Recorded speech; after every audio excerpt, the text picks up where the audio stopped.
நன்றி, நன்றி, நன்றி, நன்றி பிராங்க்லின், நன்றி பிராங்க்லின், நன்றி, நன்றி மூர்த்தி, நன்றி மூர்த்தி. நண்பர்கள் அனைவருக்கும் என்னுடைய அன்பான பணிவான வணக்கங்கள். என் பெயர் ஜான். நான் ஒரு குடிநோயாளி. எல்லாம் வல்ல இறைவனோட அருளாலையும் தோழமையில இணைந்து செயல்படுவதால் நான் பெற்றுக்கொள்ளக்கூடிய அனுபவம் தெம்பு நம்பிக்கையாலையும் இன்னைக்கு ஒரே ஒரு நாள் நான் குடிக்கல.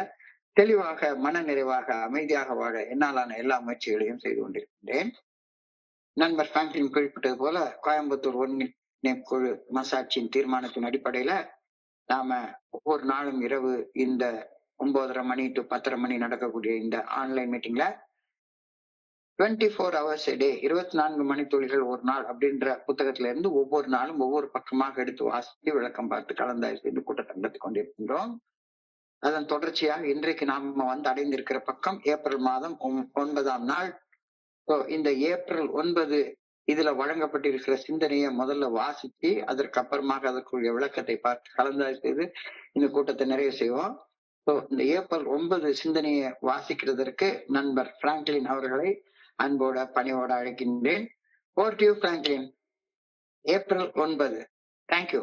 தேங்க்யூ.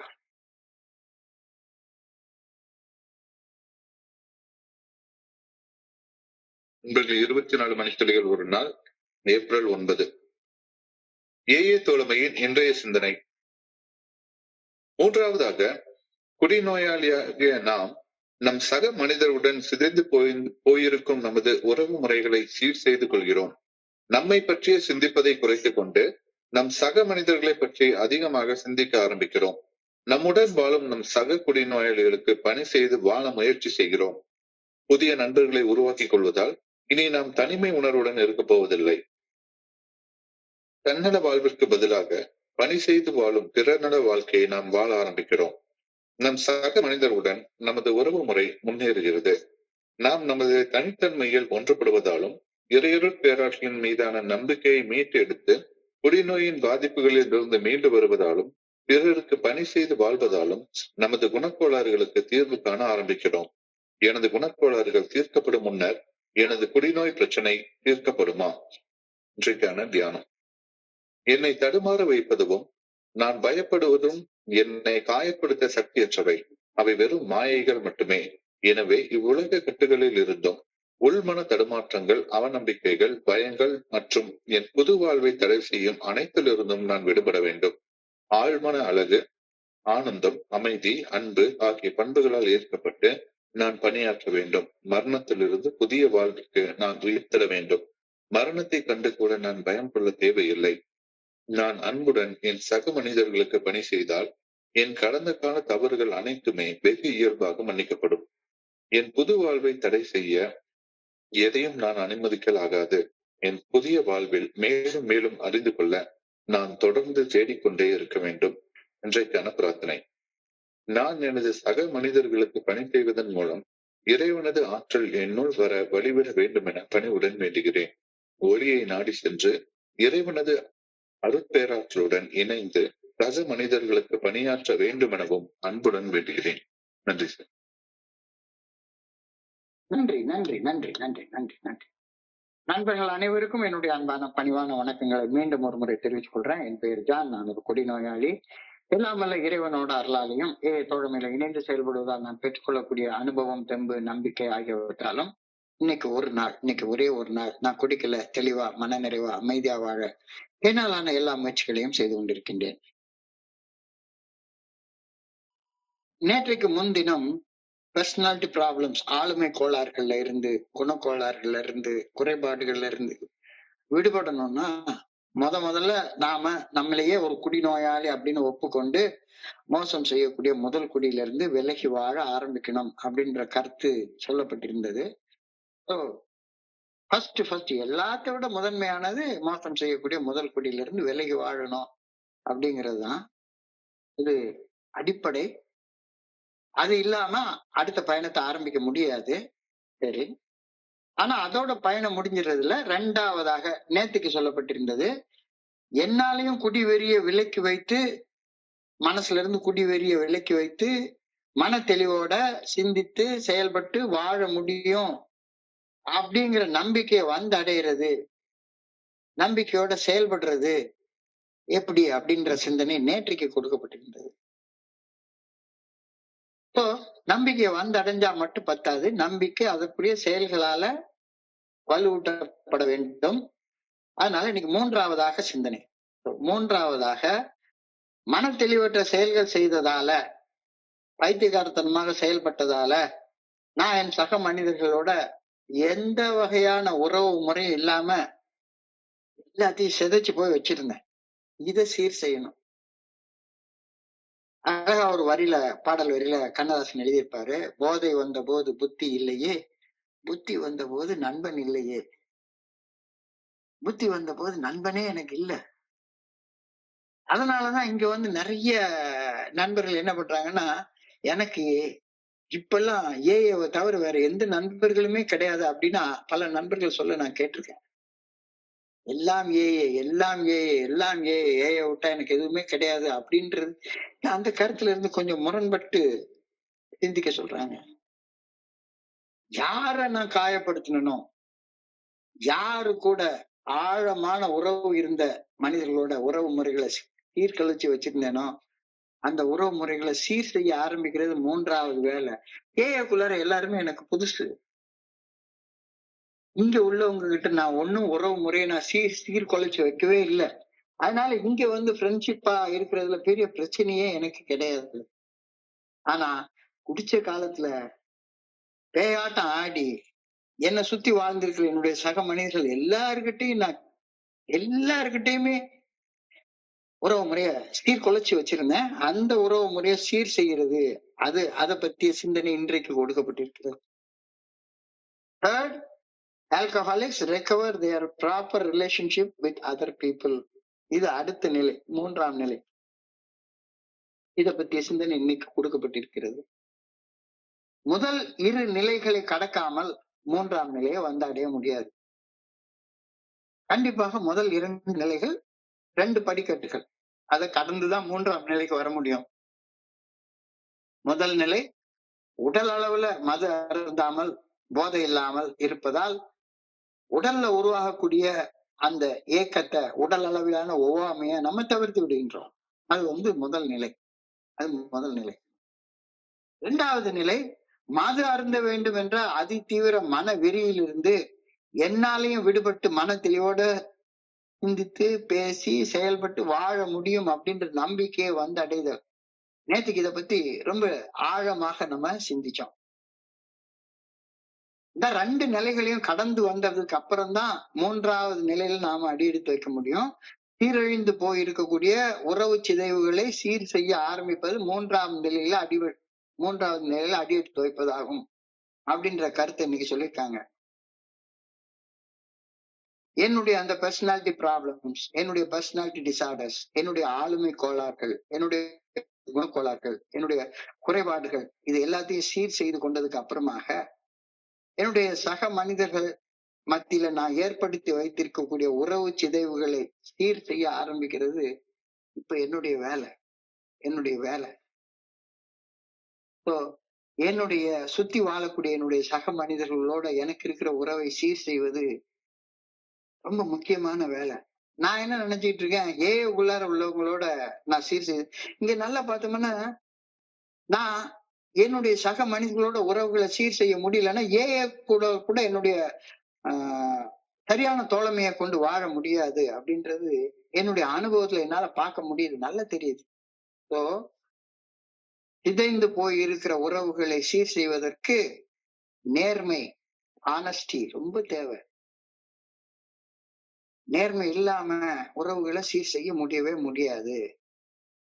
நான் உள்ளத்துல என்ன சிந்திக்கிறேனோ அதை வாயால பேசணும், எதை வாயால பேசுறேனோ அதை செயலால செய்யணும். இந்த நேர்மை இல்லாம சிதைந்து போயிருக்கிற உறவுகளை சீர் செய்ய முடியாது. உள்ள ஒண்ணு பேசுறது, வெளியே ஒண்ணு செய்யறது, பொய் பேசிட்டு அலையிறது, இது இந்த மாதிரியான செயல்பாட்டால மட்டும்தான உறவு சிதைவுகள் ஏற்பட்டது. அந்த உறவு சிதைவுகளை சீர்படுத்துறதற்கு நேர்மை தேவை. உறவு சிதைவுகளை சீர் செய்வதற்கு கமிட்மெண்ட், ஈடுபாடு தேவை. எந்த செயல் எடுத்திருக்கிறனோ அந்த செயல் ஈடுபாட்டோட செய்யறது. சும்மா வந்துட்டு பொழுது போக்கிட்டு போறதுனால உறவுகள் சீர்படாது. கமிட்மெண்ட், ஈடுபாடு தேவை. அக்கௌண்டபிலிட்டி தேவை. உறவுகளை சீர் செய்வதற்கு என்னுடைய தவறுகளுக்கு நானே பொறுப்பேற்கணும். யாரோ காரணம் சொல்லிட்டே இருந்தோம்னா என்னுடைய குறைபாடான நிலைக்கு, உறவுகள் சிதைந்து போன நிலைக்கு நான் அடுத்த ஆளுங்களையே குறை சொல்லிட்டே இருந்தேன்னா உறவுகள் ஒரு நாள் சீர்படாது. சோ அக்கௌண்டபிலிட்டி ரொம்ப தேவை. Clear communication. கம்யூனிகேஷன் உறவுகளை சீர் செய்வதற்கு தகவல் தொடர்பு ரொம்ப ரொம்ப ரொம்ப ரொம்ப அவசியம். சரியான முறையில என்னுடைய எண்ணங்களை அடுத்தவங்களுக்கு நான் தொடர்பு கொள்ள பழகி கொள்ளணும். பகிர்தல்ல கூட என்னையவே முன்னிலைப்படுத்தி நான் பகிர்ந்து கொண்டே இருந்தேன்னா யாருக்குமே கேட்க பிடிக்காது. உறவுகள் சீர்படவே படாது. கிளியர் கம்யூனிகேஷன் தேவை அப்படின்ற கருத்து சொல்றாங்க. உறவுகள் சீர்பட சரியான நிர்ணயம் செய்யக்கூடிய மனநிலை தேவை. Setting boundaries. யார் கூட எந்த எல்லையில பழகிறது.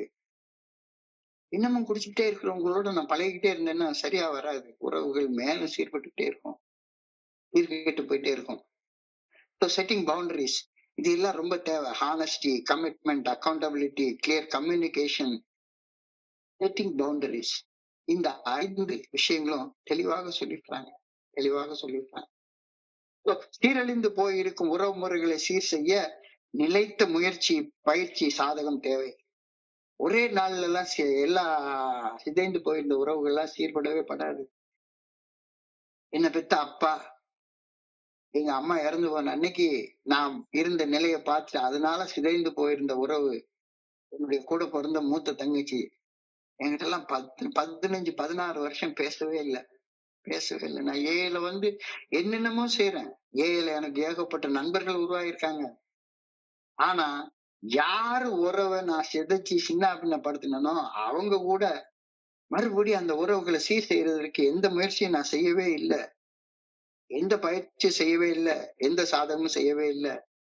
அப்ப இதற்கு நான் அன்பை எனக்குள்ளார உணரக்கூடிய தன்மைக்கு வரணும். எனக்கு ஒரு ஸ்பான்சர் தேவை, அன்புடனான ஆதரவு தேவை அப்படின்ற கருத்தை இன்னைக்கு சொல்லியிருக்காங்க.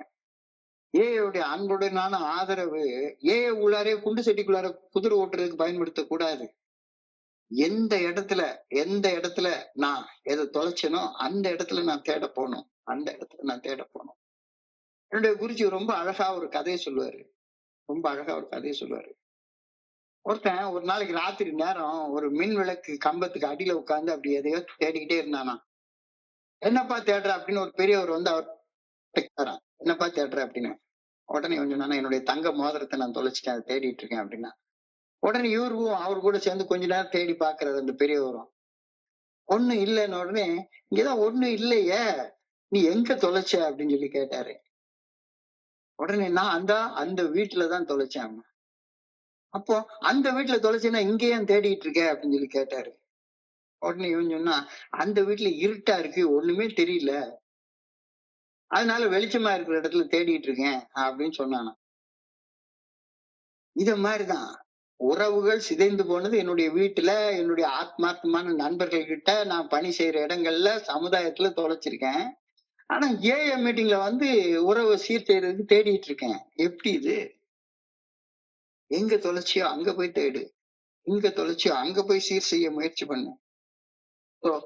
நம்பிக்கை துரோகங்கள், ஆழமாக சிதைந்து போயிருக்கக்கூடிய அந்த உறவு சிதைவுகள், இதை சீர் செய்ய எந்த இடத்துல நான் தொலைச்சனோ, எந்த இடத்துல உடைச்சனோ அந்த இடத்துலதான் போய் நான் அந்த செயல்களை செய்ய ஆரம்பிக்கணுமே ஒழிஞ்சு, எந்த இடத்துல எனக்கு சௌகரியமா இருக்கோ அந்த இடத்துலயே சுத்தி வந்துட்டு இருக்க கூடாது அப்படின்ற கருத்தை இன்னைக்கு தெளிவாக சொல்றாங்க. உறவு சிதைவுகள்லாம் ஒரு நாள்ல நடந்துராது. என்னுடைய பொண்டாட்டி நான் ட்ரீட் பண்ண விதத்துக்கு ஒரே நாள்ல அவங்க சரியாயிடுவாங்களா என்ன?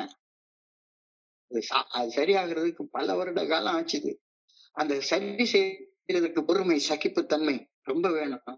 Patience and tolerance is our code அப்படின்னு பில்டப்ல அடிக்கடி எழுதுவார். பேஷன்ஸ் அண்ட் டாலரன்ஸ் ரொம்ப ரொம்ப ரொம்ப ரொம்ப அடிப்படை தேவை. So key steps to restoring broken relationship, இதுக்கு சில கருத்துக்களை இன்னைக்கு சொல்லியிருக்கிறேன். முதல்ல டேக் ரெஸ்பான்சிபிலிட்டி. என்னுடைய குறைபாடான நிலைக்கு நான் தான் காரணம் அப்படின்னு முதல்ல பொறுப்பேற்றுக்கொள். யாரையும் நீங்க தான் காரணம் அப்படின்னு குற்றம் சொல்றதற்கு முயற்சி பண்ணவே பண்ணாத. Take responsibility. ரெஸ்பான்சிபிலிட்டி எடுக்கிற வரைக்கும் உன்னால சிதைந்து போன உறவுகளை சீர் செய்ய முடியவே முடியாது. Communicate effectively. Communicate effectively. உணர்வுகளை எவரையும் காட்டாம திறம்பட வெளிப்படுத்த கத்துக்கோ. Communicate effectively. அதாவது எனக்குள்ளார இப்பவும் கோபம் வருது, பயம் வருது, பொறாமை வருது, சந்தேகம் வருது, காம உணர்ச்சி வருது. இந்த உணர்வுகளை யாரையும் காயப்படுத்தாம என்னால கம்யூனிகேட் பண்ண தெரியவே இல்லை. அத கத்துக்கிறது தான் உறவுகள் சீர்படுவதற்கு ரொம்ப முக்கியமான அடிப்படை காரணம் அப்படின்னு நான் சொல்றேன். Take responsibility and communicate effectively. Practice active listening. Practice active listening. காது கொடுத்து கேட்க கத்துக்கோ. காது கொடுத்து கேட்க கத்துக்கோ. நான் அறிவுரை சொல்றதுதான் எப்பவுமே என்ன பார்த்தாலும் எப்ப பார்த்தாலும் நான் தான் பேசிக்கிட்டே இருக்கணும். பேச்சு குறை. காது கொடுத்து கேட்க கத்துக்கோ. உறவுகள் தானாக சீர்படும் அப்படின்ற கருத்தை சொன்னாங்க. Rebuild trust gradually. சிதைந்து போயிருந்த அந்த நம்பிக்கை துரோகங்கள் நம்பிக்கைய படிப்படியா கொஞ்சம் கொஞ்சமா உன்னுடைய செயல்களால கட்டி எழுப்ப முயற்சி பண்ணு. இது 3வது நிலையில் நம்ம செய்ய வேண்டிய ஒன்று. Establish healthy boundaries. Establish healthy boundaries. எல்லாரும் கூட நண்பனாக இருக்கணும் அப்படின்ற அவசியம் தேவையே இல்லை. ஆரோக்கியமான உறவு எல்லைகளை நிர்ணயம் செய்து கொள். ஆரோக்கியமான உறவு எல்லைகளை நிர்ணயம் செய்து கொள். மனைவியானாலும் அவங்களுக்கு மதிப்பு கொடுத்து அவங்களுக்கு ஒரு ஸ்பேஸ் கொடு. உங்க ஃப்ரீடமாக இருக்கட்டும். பழகு. அப்போ உறவுகள் மேம்படும். பிராக்டிஸ் எம்பத்தி. சிம்பத்தி கிடையாது, பரிதாபப்படுறது கிடையாது. யாரை பார்த்தும் பரிதாபம்லாம் படாத. பரிதாபப்படாது. ஆரோக்கியமான உறவு எல்லைகளை நிர்ணயிக்கணும் அப்படின்னு சொன்னா பிறர் உணர்வுகளை உன்னுடைய உணர்வாக உணர்ந்து அனுதாபத்தோட செயல்பட கற்றுக்கொள். ஒரு குடிநோயாளிய பாக்குறப்ப ஆமா நானும் இந்த குடிநோயாளி மாதிரியே தான் அந்த காலத்துல கஷ்டப்பட்டேன் அப்படின்ற எம்பத்தியோட, நாட் எம்பத்தியோட அனுதாபத்தோட பழக கற்றுக்கொள். இன்வெஸ்ட் குவாலிட்டி டைம் அப்படின்னு சொல்றாரு. Invest quality time. யாரு கூட நீ பழகுறதுனாலும் சரிதான், அவங்க கூட 1 மணி நேரம் பேசினாலும் சரிதான், 2 மணி நேரம் பேசினாலும் சரிதான், அந்த நேரம் தரமான நேரமாக இருப்பதை உறுதி செய்து கொள். மனிதர்களோட தரமான நேரம் செலவழிக்க கத்துக்க. சும்மா உட்காந்துட்டு எட்டிய சாப்பிட்டோம், உட்காந்து அரசியலை பேசணும், உட்காந்து நரேந்திர மோடியை பத்தி பேசணும், விஜயை பத்தி பேசணும், அரசியலை பத்தி பேசணும், பொருள் சம்பாதிக்கிறத பத்தி பேசணும், சினிமா கதையை பத்தி பேசணும், பொழுது போக்குறதுக்காக இல்லாம இன்வெஸ்ட் குவாலிட்டி டைம். சக மனிதர்களோட தரமாக நேரம் செலவழிக்க கற்றுக்கொள். எம்ப்ரேஸ் ஃபர்கிவ்னஸ் அப்படின்னு சொல்றாங்க. Embrace forgiveness. மன்னிக்க கத்துக்கோ.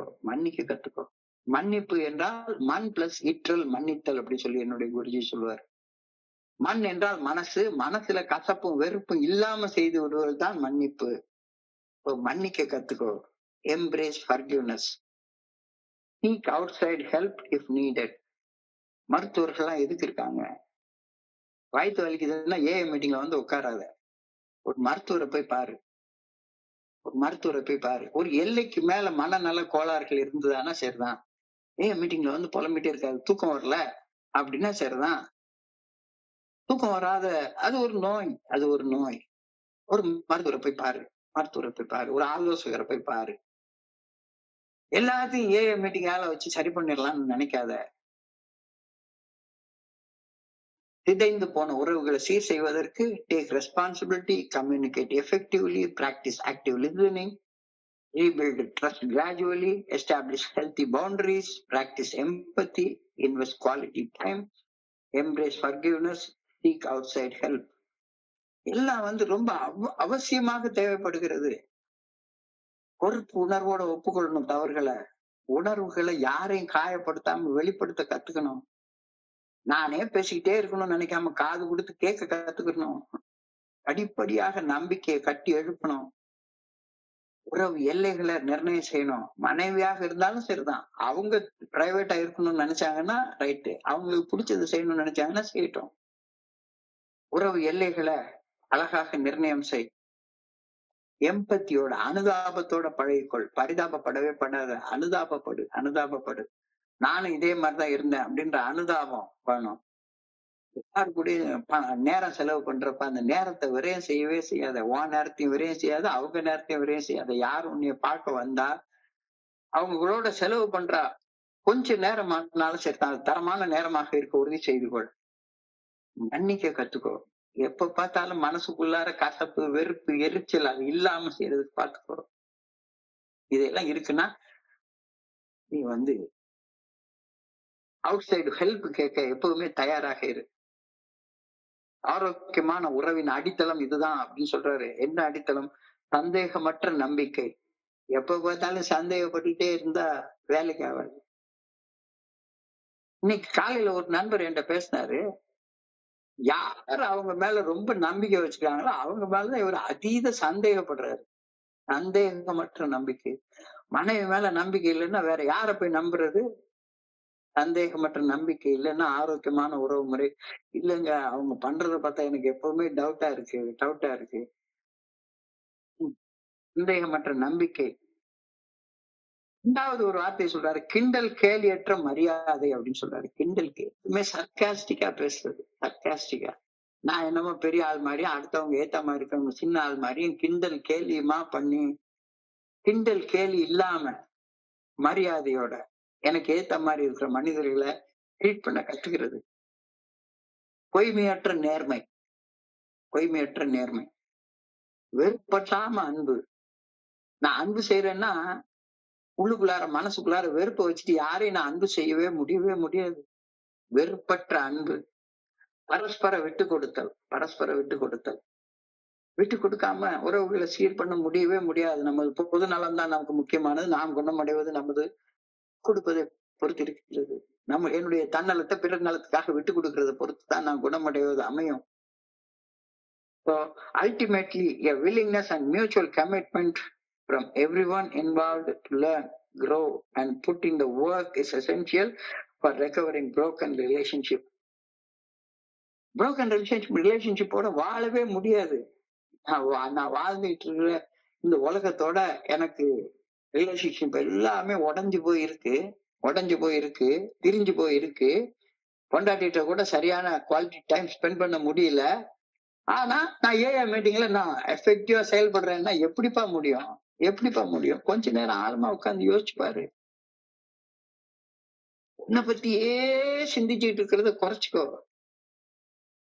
We learn to think less about ourselves and more about our fellow men. We learn to think less about ourselves and more about என்னை பத்தியே எப்பவுமே சிந்திச்சுட்டே இருக்கிறது. பணிவு அப்படின்ற வார்த்தைக்கு விளக்கம் அழகா ஒரு பெரிய பேரறிஞர் ஒரு விளக்கத்தை கொடுத்திருக்கிறாரு. Humility is not about thinking less of myself. It is thinking of myself less. என்ன குறைச்சி நான் குப்பை, நான் ஒண்ணுத்துக்கும் பிரயோஜனம் இல்லாதவன், நான் ஒண்ணுத்துக்கும் லாயக்கு இல்லாதவன் அப்படின்னு ஏஐ மீட்டிங்ல பேசுறது பணிவு கிடையவே கிடையாது. என்னை குறைத்து மதிப்பிட்டுக் கொள்வது பணிவு கிடையவே கிடையாது. என்னை பற்றியே மதிப்பிட்டு கொண்டிருப்பதை குறைத்துக் கொள்வதுதான் பணிவு அப்படின்னு சொல்லி அழகா சொல்றாரு. எப்ப பார்த்தாலும் என்னை பத்தியே நான் ஜட்ஜ் பண்ணிட்டே உட்கார்ந்துருக்கிறேன். என்னை பத்தி எல்லாரும் தெரிஞ்சுக்கணும். மீட்டிங் வந்தாலும் சரிதான். நான் எப்படி மாறினேன் அப்படின்றத விட்டுட்டு என்னுடைய கடந்த கால குப்பையை போட்டு கிண்டிக்கிட்டே உட்கார்ந்துருக்கிறதுலதான் என்னுடைய நேரம் காலம் பொழுதும் போயிட்டே இருந்தது.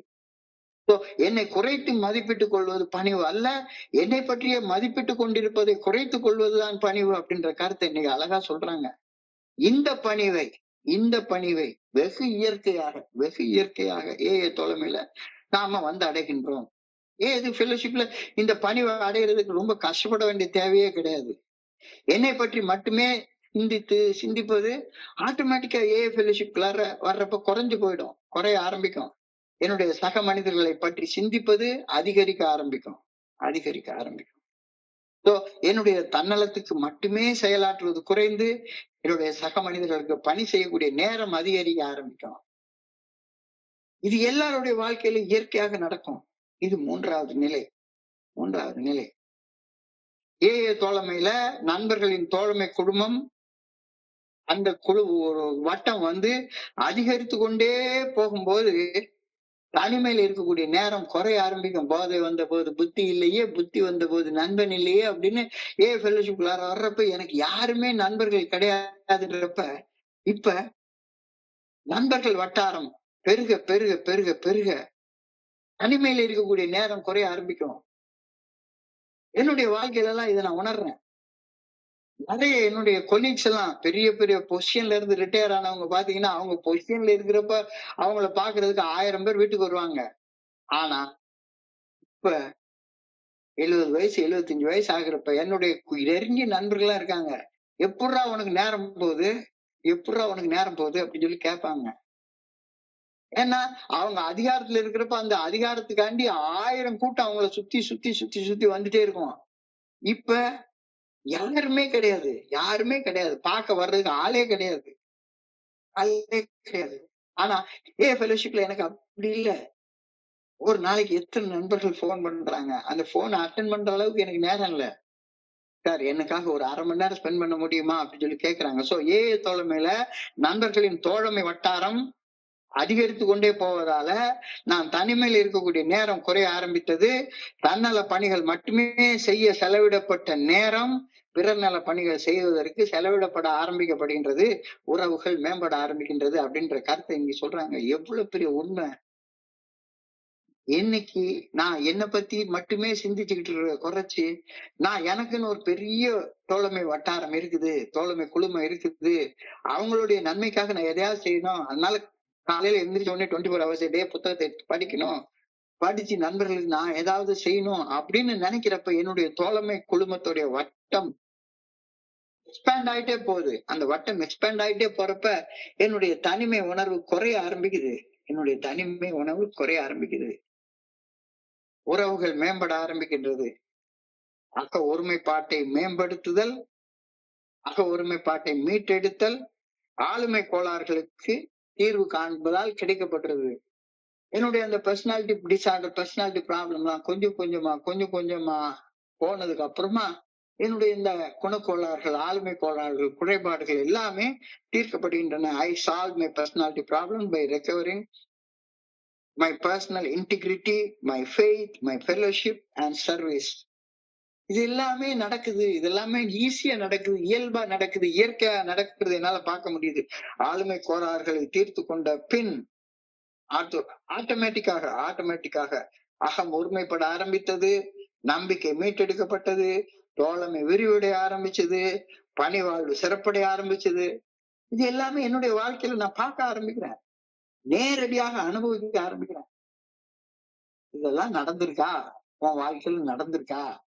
இல்ல ஏல வருஷங்கள் கூட கூட கூட கூட உன்னுடைய பர்சனல் இன்டெகிரிட்டி அது இன்னும் மீட்டெடுக்கப்படாம சிதைவோட இன்னமும் டைலமால இதை செய்யலாமா, அதை வேண்டாமா, இந்த மீட்டிங் போகலாமா, அந்த மீட்டிங் போலாமா, எப்ப பார்த்தாலும் சரிதான் கடைசி நிமிஷம் வரைக்கும் முடிவெடுக்க கஷ்டப்பட்டுக்கிட்டு இருக்கிறது. Is my drinking problem solved as long as my personality problems are solved? என்னுடைய ஆளுமை கோளாறுகள், என்னுடைய குணக்கோளாறுகள், என்னுடைய குறைபாடுகள் தீர்க்கப்படாவிட்டால் என்னுடைய குடிநோய் பிரச்சனைக்கு என்னால தீர்வு காண முடியுமா? முடியவே முடியாது தானே. குடிநோய் பிரச்சனையை குடிக்காம இருந்துட்டா தீர்ந்து போயிடுச்சுது அப்படின்னு நான் நினைச்சேன்னா என்னையோட முட்டாப்பைய, என்னோட மடப்பைய வேற யாருமே இருக்க முடியாது. என்னுடைய ஆளுமை கோளாறுகள், என்னுடைய பர்சனாலிட்டி டிசார்டர்ஸ், என்னுடைய பர்சனாலிட்டி ப்ராப்ளம்ஸ், என்னுடைய குணக்கோளாறுகள், குறைபாடுகள் தீர்க்கப்படாவிட்டால் நான் எப்படி என்னுடைய குடிநோய் பிரச்சனைக்கு தீர்வு காணுவேன்? உனக்கு நீயே கேட்டுக்கோ.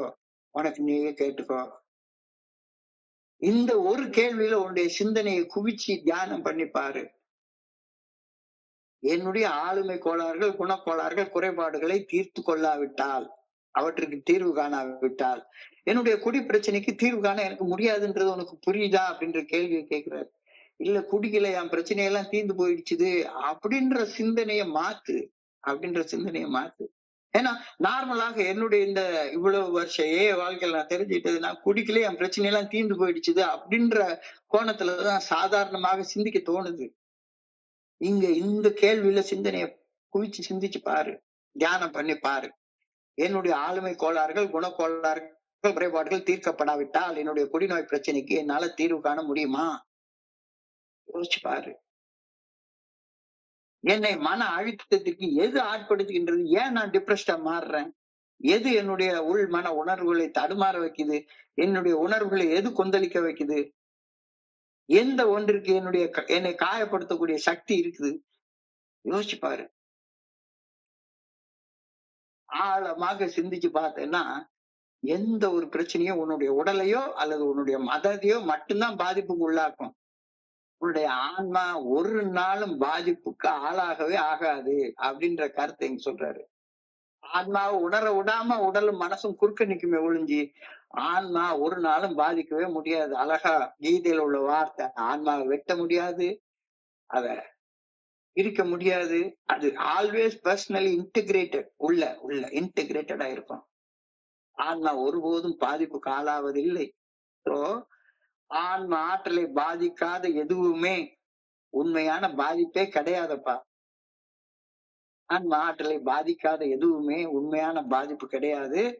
ஆன்மா ஆற்றல் ஒருபோதும் பாதிப்புக்கு அடைவதே கிடையாது. அதனால நீ ஒரு நாளும் பாதிப்பு அடையவே கிடையாது. நீ யாரு? நீ இந்த உடலா? செத்து போயிரும் ஒரு நாள் உடலு. உடல் செத்து போனோட மனசும் போயே சேர்ந்துரும். ஆனா ஆன்மாவுக்கு அழிவு கிடையாது. சோ உன்னுடைய ஆன்மாவை எதுவுமே பாதிக்காது அப்படின்ற கருத்தை நீ சிந்திக்கிறப்ப, all that depresses me, all that I fear is really powerless to harm my soul. எதுவுமே என்னுடைய ஆன்மாவை பாதிக்காது, என்னுடைய உடம்பையும் மனசையும் தான் பாதிக்குது. அப்போ உடம்பையும் மனசையும் கடந்து உள்ள போறப்ப அங்க கடவுளை பாக்குறேன். கடவுள் கடவுள் கடவுள். அந்த கடவுள் பாதிப்படையாத கடவுள் எனக்குள்ளார இருக்கிறார் அப்படின்னு சொல்ற நேரத்துல these things are but a phenomenon. ஒரு தற்காலிகமாக உடம்பு பாதிப்புக்குள்ளாகும், தற்காலிகமாக மனசு பாதிப்புக்குள்ளாகும். எதுவுமே நிரந்தரமான பாதிப்புகளை எனக்குள்ளார ஏற்படுத்தாது. அப்ப உறவு சிதைவுகள் எல்லாமே டெம்பரரியா வர்றதுதான். என்னுடைய நடத்தையால நான் ஏற்படுத்திக்கிட்ட தற்காலிகமான பாதிப்புகள் தான். அதை எப்பவுமே சீர் செய்து கொள்ளலாம். எனக்கு ஏற்படுவதாக தோன்றும் அனைத்து ப்ராப்ளமும் they are phantoms, பிரம்மைகள், சித்த பிரம்மைகள், வெறும் மாயை தான். எனக்கு வரக்கூடிய பயம், எனக்கு வரக்கூடிய பொறாமை, எனக்கு வரக்கூடிய சந்தேகம், இது எல்லாமே வெறும் பிரம்ம தான். நான் ஒரு காலத்துல எங்க அம்மா எல்லாம் சிவாஜி கணேசன் படத்தை பார்த்தா உட்காந்து அந்த படம் அந்த இதுல ஓடிக்கிட்டே இருக்கு, இந்த பக்கம் உட்காந்து அவங்க கண்ணீர் விட்டு அழுதுட்டே இருப்பாங்க. அவன் காசு வாங்கிட்டு நடிக்கிறான்டா, நடிக்கிற கதைக்காக அந்த கதையோட கதையா இன்வால்வ் ஆகி ஏன் அழுதுட்டு இருக்கீங்க? இந்த எக்ஸாசிஸ்ட் மாதிரி ஓமன் மாதிரி படங்களை பார்த்தோம்னா ஒரு மாதிரி பயங்கர பயமா திகிலா இருக்கும். ஆனா நீங்க அந்த படத்தை பாக்குறப்ப ஒவ்வொரு ஃப்ரேமையும் அவன் ஒரு 100 பேரை சுத்தி வச்சுட்டு ஷூட் பண்ணிருப்பான். ஆனா படத்துல காட்டுறப்ப இருட்டா தனியா பேயா வர்ற மாதிரி காட்டுவான். எல்லாமே ஒரு மாயை, ஒரு ஒரு ஒரு சினிமா தான். உன்னை பயப்படுத்தக்கூடியது, உன்னுடைய பொறாமப்படுத்தக்கூடியது, சந்தேகப்படுத்தக்கூடியது, உன்னுடைய காம உணர்வு எல்லாமே மாயை தான். எல்லாமே மாயைதான். ஆனா நிஜம் போல தோற்றி அதுக்காண்டி நீ ரியாக்ட் பண்ணிக்கிட்டு எல்லா உறவுகளையும் சீர்குலைச்சு வச்சிருக்கிற. எனக்கு ஏற்படுவதாக தோன்றக்கூடிய உணர்வு பாதிப்புகள் எல்லாமே பிரம்மைதான், எல்லாமே மாயை மட்டும்தான். இந்த கருத்தை தியானிக்க சொல்றாங்க. ஆழமாக யோசிச்சு பாக்குறப்ப எல்லாம் மாயா, எல்லாம் சாயா, எல்லாம் சாயா. என்னுடைய ஆன்மா எதாலையும் எதுவுமே அதோட ஒட்டவே ஒட்டாது, எதுவுமே அதோட ஒட்டவே ஒட்டாது. Always in a purest form of state. அதுக்கு உள்ளார போகாததாலதான் நான் இந்த பாதிப்புகள் ஆளாகி வாழ்ந்து கொண்டே இருக்கிறேன் அப்படின்ற கருத்தை இன்னைக்கு சொல்ல வர்றாங்க. ஓ, arise from the earthly bonds, from depression, distrust, fear and all that hinders your new life. உன்னுடைய புதிய வாழ்க்கையை எது பாதிக்குது? உன்னுடைய பயம், உன்னுடைய பொறாமை, உன்னுடைய மன அழுத்தம், இந்த உலகத்திலோட நீ வச்சிருக்கிற பேராசை, பற்று, அவநம்பிக்கை, சந்தேகம், இது எல்லாம் தானே, இது எல்லாம் தானே.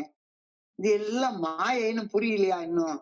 இதனால எவ்வளவு முக்கியமான உறவுகளை எவ்வளவு சீர்குலைச்சு செதுச்சு போய் வச்சிருக்கன்றது உனக்கு புரியலையா? புதிய வாழ்வை தடை செய்வது எது?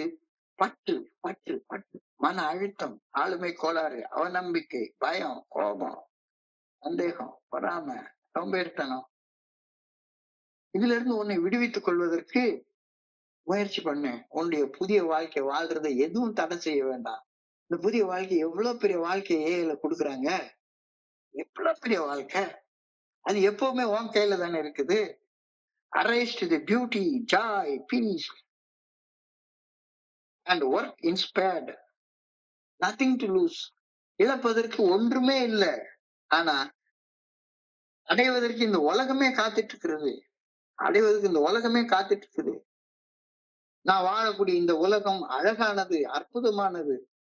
ஆனால் அசிங்கமான மனதை கொண்டு இந்த அழகான உலகத்தை என்னால பார்க்கவே முடியாது. என்னுடைய மனம் அசிங்கமா இருந்தா இந்த உலகம் எனக்கு அசிங்கமா தான் தோணும். மஞ்சள் கண்ணாடியை போட்டா எல்லாமே மஞ்சளா தான் தோணும். பார்க்க முடியும். இப்போ நான் வாழக்கூடிய இந்த உலகம் அற்புதமானது, அழகானது.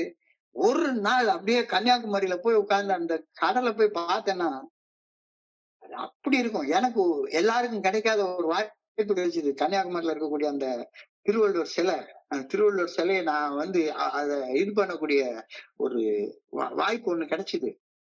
அப்ப ஸ்கேஃபோல்டிங் போட்டு அந்த சிலைக்கு மேல ஏறி நின்று கன்னியாகுமரி கடலை பார்க்கக்கூடிய வாய்ப்பு எனக்கு கிடைச்சது. அப்ப என் கூட ஒரு 6-7 பேர் வந்தாங்க. மேல ஏறுறப்பே அழகா ஒரு ஃபுல் பாட்டில வாங்கி வந்துட்டாங்க. எவர் வந்து கல்லு நாமையை பத்தி பாடினாரோ அவர் தலைக்கு மேல ஏறி உட்கார்ந்துட்டு தண்ணி அடிச்சுட்டு இந்த கடலை பாக்குறான். கடலை பார்த்தா அவனுக்கு என்னமோ இருக்குன்னா மேல இருந்த போதையில இருக்கான். ஆனா போதை இல்லாம தெளிவாக அந்த உயரத்துல இருந்து அந்த கடலை பாக்குறப்ப நான் இந்தியாவுடைய முனையில நின்றுட்டு இருக்கேன் அப்படின்ற ஃபீல் எனக்கு வர்ற நேரத்துல இந்த உலகம் எவ்வளவு அழகானது, எவ்வளவு அற்புதமானது. ஆனா அசிங்கமான மனசை கொண்டு இந்த அழகான உலகத்தை என்னால பார்க்கவே முடியாது அப்படின்றது தெரியுது. மன மாசில் இருந்து விடுபட்டு எழுந்து வா, வெளியே வா. மன மாசுதான் இந்த கோபம், பயம், பொறாமை, சந்தேகம். இதெல்லாம் உன்னுடைய உடம்பை தான் பாதிக்கும். உன்னுடைய ஆன்மாவை ஒண்ணுமே பாதிக்காது. மன மாசுல இருந்து விடுபட்டு எழுந்து வா. மரணத்தை கண்டு கூட பயப்படவே பயப்படாத. அது வர்ற அன்னைக்கு வரும், வரட்டும். சாவை கண்டு கூட பயப்படாத. அழகா ஷேக்ஸ்பியர் ஒரு இடத்துல எழுதுவார், of all wonders I have ever seen, it seems to me most strange why men should fear, seeing death a necessary end will come when it will come, when it will come. Cowards die many times before their death, the valiant taste death but once. அதாவது மன தெளிவுள்ள மனுஷன் ஒரு தடவை தான் சாவான். மன தெளிவில்லாத மனுஷன் செத்து வாழ்ந்துட்டு இருப்பான். என்னுடைய குருஜி அழகா சொல்லுவாரு, வாழ்ந்துட்டு செத்து போற, வாழ்ந்துட்டு செத்து போற. ஏன்டா செத்து வாழ்ற, செத்து வாழாத. அப்போ ஒவ்வொரு தடவை பயம், கோபம், பொறாமை, சந்தேகம், காமம் இதெல்லாம் வர்றப்ப செத்து வாழ்ந்துட்டே இருக்கிறோம். இது என்னுடைய ஆன்மாவை உணர்றதுக்கு தடுத்துக்கிட்டே இருக்குது. வாழ்ந்துட்டு செத்து போ, செத்து வாழாத. Cowards die many times before their death. Valiant never taste death but one. So, all the sins you have done, நீ செஞ்ச என்ன பாவமாக இருந்தாலும் சரிதான், எவ்வளவு பெரிய கொல்ல பாதக பாவமாக இருந்தாலும் சரிதான், they will be forgiven if you follow the good orderly direction of God today. இன்னைக்கு ஒரு நாள் இறைவனுடைய நல்ல ஒழுங்கான வழிகாட்டுதலின்படி நீ வாழ்ந்துட்டேன்னா நீ கடந்த காலத்துல செய்த எந்த பெரிய இதுகளும் மன்னிக்கப்பட்ட உணர்வு உனக்குள்ளார உண்டாகும். A day well lived will make yesterday a dream of happiness and tomorrow a vision of hope. ஆனா இன்னைக்கு நாள நீ நல்லா வாழலைன்னா, இன்னைக்கு நாள உட்காந்து பொறாமப்பட்டு புறம் பேசிக்கிட்டு யாரு கூடயும் சண்டை போட்டுட்டு கழிச்சேன்னா நேற்றுக்கு வந்து ஒரு பயங்கரமான நைட் மேரா, ஒரு பயங்கரமாக நெஞ்ச உற வைக்கக்கூடிய கனவாகவும் எதிர்காலம் ஐயோ அப்படின்ற பயமாக உனக்கு தோற்றம் தரும். ஸோ நீ கடந்த காலத்தை ஒரு மகிழ்ச்சிகரமான கனவாகவும் எதிர்காலத்தை ஒரு நம்பிக்கையுள்ள ஒரு காட்சியாகவும் நீ பார்க்கணும் அப்படின்னு சொன்னா இன்னைக்கு ஒரு நாள் நல்லா வாழு, இன்னைக்கு ஒரு நாள் நல்லா வாழு. All your past sins will be forgiven if you live and love the work you are doing now. இப்ப செய்யற வேலைய அன்போட மகிழ்ச்சியோட சந்தோஷமா வாழ்ந்தேன்னா, இப்ப நான் சந்தோஷத்தோட உங்க கூட பேசிட்டு இருக்கிறேன். நான் என்ன செஞ்சிருந்தா என்ன கடந்த காலத்துல? அது எல்லாமே மாற்றம் அடையுது தானே. அப்போ இன்னைக்கு நான் இதை செய்யலைன்னா உட்கார்ந்து கடந்த காலத்துல செஞ்சதை நினைச்சு புலம்பிக்கிட்டே உட்கார்ந்திருப்பேன். மீட்டிங்ல நிறைய நண்பர்களை தான் கடந்த காலத்தை நினைச்சு நினைச்சு நினைச்சு நினைச்சு 25 வருஷமா புலம்பிட்டே இருக்கிறத என்னால பார்க்க முடியுது. தேவையாடா இது? தேவையா இது? So, இன்றைய நாளை மனசாட்சியின் மூலம் வெளிப்படுத்தப்படும் இறைவனுடைய நல்ல ஒழுங்கான வழிகாட்டுதலுக்கு பணிந்து வாழ்ந்து விட்டால் நேற்று செய்த பாவம் என்ற குற்ற உணர்ச்சியும் நாளைங்கிற பயமும் கரைஞ்சு மறைஞ்சு போயிடும். இன்னமும் மாறாமல் செய்த குற்றத்தை திரும்ப திரும்ப செய்வதால தான் மனசுக்குள்ளார குற்ற உணர்ச்சி உயிருடன் இருக்கின்றது. இன்னைக்கும் குற்றம் செஞ்சுக்கிட்டு இருக்கிறதுனாலதான் குற்ற உணர்ச்சி உனக்குள்ளார உயிரோட இருக்குது. செயல் திருத்தங்கள் கொண்டு வந்து விட்டால் குற்ற உணர்ச்சி, பயம் ஆகியன இயற்கையாக இருந்த இடம் தெரியாம மறைஞ்சு போயிடும் அப்படின்ற கருத்தை இன்னைக்கு சொல்றாங்க. தியானத்துல யோசிச்சு பாரு. Let nothing hinder you from living a new life. புதிய வாழ்க்கை வாழ்றது உன்னுடைய கடந்த கால நினைவுகள் தடை செய்யாம இருக்கட்டும்.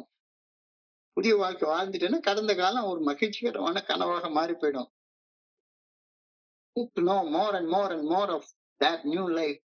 இந்த புதிய வாழ்க்கையை பத்தி தெரிஞ்சுக்கிறதுக்காக தானே இங்க வர்றோம். புதிய வாழ்க்கையை பத்தி தெரிஞ்சுக்கிறதுக்காக தான் இங்க வர்றோம். பழைய வாழ்க்கையை கிண்டி கிண்டி பார்த்து அந்த நாட்டத்துல இது பண்றதுக்காகவே வர்றோம்.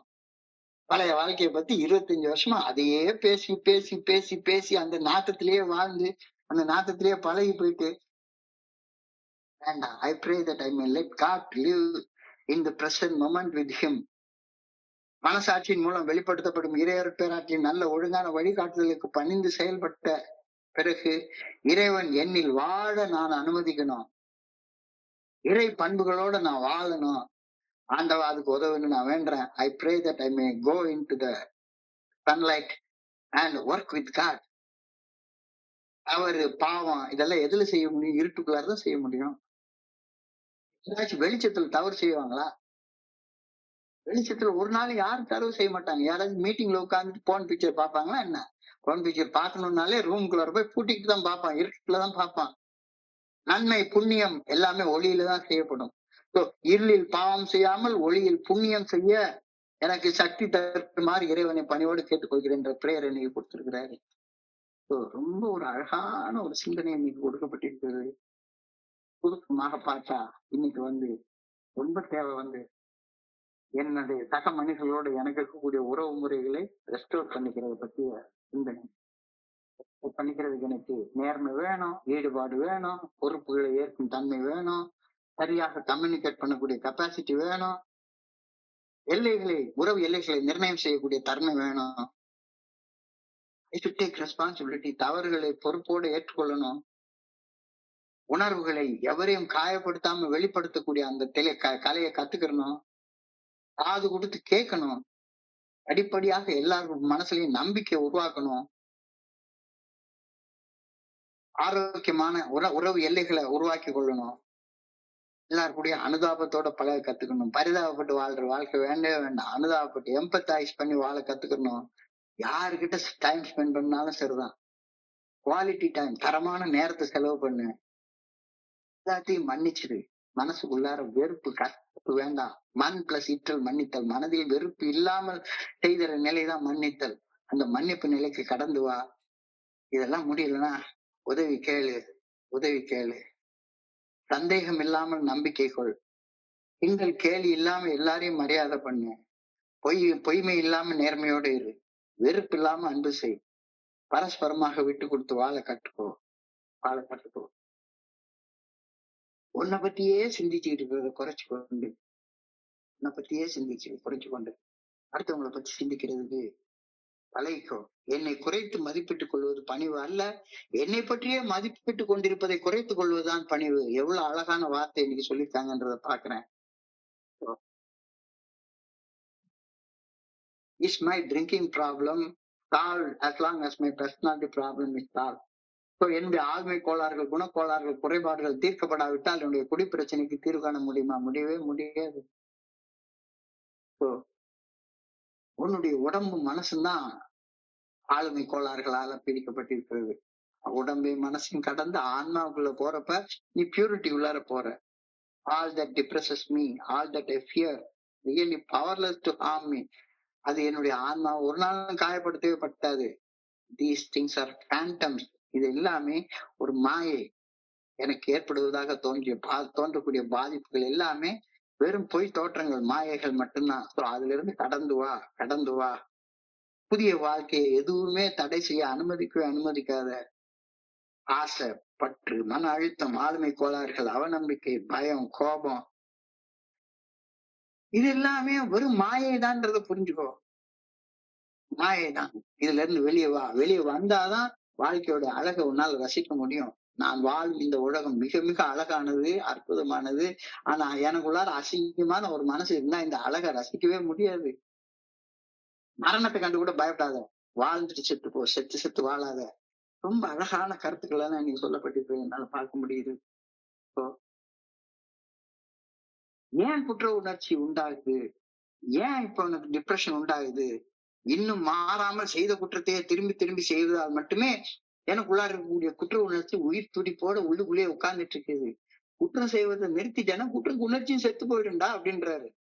ரொம்ப எளிமையான வார்த்தை. குற்றம் செய்யறதை நிறுத்து, குற்ற உணர்ச்சி செத்து போயிடும். குற்றம் செய்யறதை நிறுத்துற வரைக்கும் குற்ற உணர்ச்சி சாகவே சாகாது. எத்தனை கோயிலுக்கு போய் நீ எத்தனை கும்பிட்டாலும் போதான், நடக்கவே நடக்காது. நீ கங்கையில போய் குளிச்சாலும் சரிதான், குற்றம் செய்யறதை நிறுத்துற வரைக்கும் உன்னுடைய குற்ற உணர்ச்சி போகவே போகாது. குற்றம் செய்யறதை நிறுத்தி குற்ற உணர்ச்சி தானா போயிடும். மனசாட்சியின் மூலம் வெளிப்படுத்தப்படும் இறையர் பேராற்றின் நல்ல ஒழுங்கான வழிகாட்டுதலுக்கு பணிந்து செயல்பட இறைவன் எனக்குள்ளார வாழ்றதை நான் புரிந்து கொள்ளணும். அதுக்காக ஆண்டவனை பணியோட வேண்டேன். அவர் பாவம், குற்றம் எல்லாமே இருட்டுலதான் செய்யப்படக்கூடிய தன்மைகள். நல்லது, புண்ணியம் எல்லாமே ஒளியில செய்யப்படக்கூடியது. சோ இருட்டுல வாழாம ஒளிக்குள்ளார வாழ்றதுக்கு வா. இருளில் பாவம் செய்யாமல் ஒளியில் புண்ணியம் செய்ய சக்தி அருளுமாறு ஆண்டவனை கேட்டுக்கோ. ஆண்டவன்ட்ட பணியோட வேண்டு அப்படின்ற கருத்தை நீ சொல்லியிருக்காங்க. சோ இன்றைய பகுதியை படிக்கிறப்ப என் மனதை கடன் சென்ற சிந்தனைகளை உங்க கூட பகிர்ந்து கொள்ள இந்த அற்புதமான வாய்ப்பு வழங்கிய குழுவிற்கு என்னுடைய மிகப்பணிவான நன்றிகளை தெரிவித்துக் கொள்றேன். பொறுமையா கேட்ட ஒவ்வொரு நண்பருக்கும் என்னுடைய பணிவான நன்றிகள். இந்த இரவு பொழுது நண்பர்களுக்கு இனிமையான இரவாக அமைய இறைவனை பணியோட வேண்டிக் கொள்கின்றேன். நன்றி, நன்றி, நன்றி, நன்றி, நன்றி. வாழ்க வையகம், வாழ்க வளமுடன். Thank you so much. Thank you so much. Thank you so much. Over to you, Franklin. Thank you.